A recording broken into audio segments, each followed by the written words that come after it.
Assalamualaikum warahmatullahi wabarakatuh. Halo teman-teman, pada video kali ini kita akan membahas mengenai globalisasi.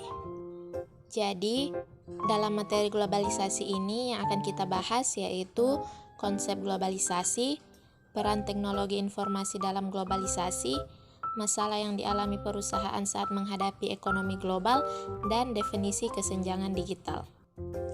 Apa sih yang dimaksud dengan globalisasi? Globalisasi adalah proses mendunianya suatu hal sehingga batas-batas antara negara menjadi hilang.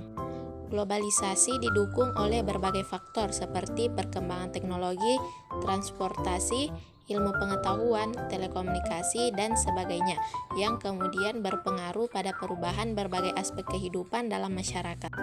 Di era globalisasi, teknologi informasi berperan sangat penting. Dengan menguasai teknologi dan informasi, kita memiliki modal yang cukup untuk menjadi pemenang dalam persaingan global. Kemampuan teknologi informasi dan multimedia dalam menyampaikan pesan dinilai sangat besar. Di tahun sekarang, sudah hampir semua pekerjaan dari pendidikan, perusahaan, hingga pemerintahan menggunakan teknologi informasi dan komunikasi, dikarenakan zaman yang semakin canggih dan juga praktisnya pekerjaan yang berkaitan dengan teknologi membuat pekerjaan semakin cepat selesai, yang dengan ide-ide baru tentang teknologi. Dalam pendidikan, teknologi informasi membuat para pelajar lebih cepat mendapatkan informasi dan ilmu dari internet. Dari perusahaan pun juga membantu para pekerja lebih cepat menyelesaikan pekerjaan yang membuat sebuah perusahaan berkembang dengan cepat. Dan terakhir dari pemerintahan membuat jalannya negara, pendidikan, perusahaan lebih terarah dan membuat kebutuhan ekonomi negara, kebutuhan pemerintah lainnya juga terjamin. Dan itulah mengapa pentingnya teknologi informasi dan komunikasi di era globalisasi yang membuat kita menjalankan sebuah pekerjaan lebih cepat dan praktis.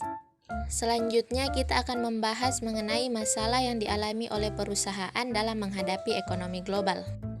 Motif utama suatu perusahaan memasuki pasar global adalah untuk mempertahankan kelangsungan hidup.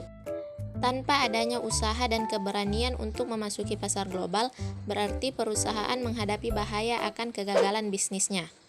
Kegagalan ini bukan hanya untuk bisnis secara internasional, namun juga bisnis domestiknya. Sebab dalam persaingan global, para pesaing dengan mudah akan memasuki negara lain yang dapat dijadikan sasaran bagi penjualan produknya. Perusahaan-perusahaan domestik harus mampu menghadapi pesaing yang dapat menghasilkan barang dengan biaya lebih rendah, dengan mutu yang lebih baik, dan dengan variasi yang semakin banyak sesuai dengan selera konsumen. Apabila masih ingin hidup dan berkembang, perusahaan bukan hanya dituntut agar mampu menghadapi pesaing yang masuk ke dalam negeri sendiri, akan tetapi harus berusaha untuk mengembangkan usahanya ke negara lain. Tantangan yang dihadapi oleh perusahaan-perusahaan di Indonesia bukan hanya disebabkan karena banyaknya produk asing yang masuk ke pasar Indonesia, akan tetapi juga penilaian masyarakat Indonesia terhadap produk luar negeri yang sangat tinggi. Masyarakat merasa lebih yakin, lebih bangga dan lebih bergengsi apabila menggunakan produk luar negeri. Sebenarnya ini juga disebabkan karena produk nasional mutunya relatif rendah dibandingkan dengan produk pesaing, khususnya pesaing global. Selanjutnya kita akan membahas mengenai kesenjangan digital. Kesenjangan digital adalah kondisi di mana terdapat adanya kesenjangan pada masyarakat mengenai pengetahuan dan juga kemampuan dalam mengakses segala bentuk teknologi informasi dan komunikasi. Kesenjangan digital tetap menjadi persoalan meskipun pada negara maju dengan masyarakat yang mayoritas sudah paham penggunaan dan pemanfaatan teknologi. Di Indonesia, kesenjangan digital pada masyarakat tentu dapat dirasakan. Banyak berita yang bermunculan mengenai wilayah Indonesia yang masih belum terpapar internet atau bagaimana warga daerah terpencil menyiasati pembelajaran jarak jauh dengan teknologi seadanya. Yang kedua yaitu literasi penggunaan internet yang masih belum memadai. Yang ketiga yaitu dorongan digitalisasi di masa pandemi.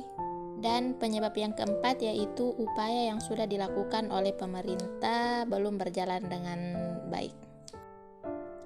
Oke teman-teman, sekian materi pada video kali ini. Semoga dapat bermanfaat bagi kita semua. Terima kasih. Assalamualaikum warahmatullahi wabarakatuh.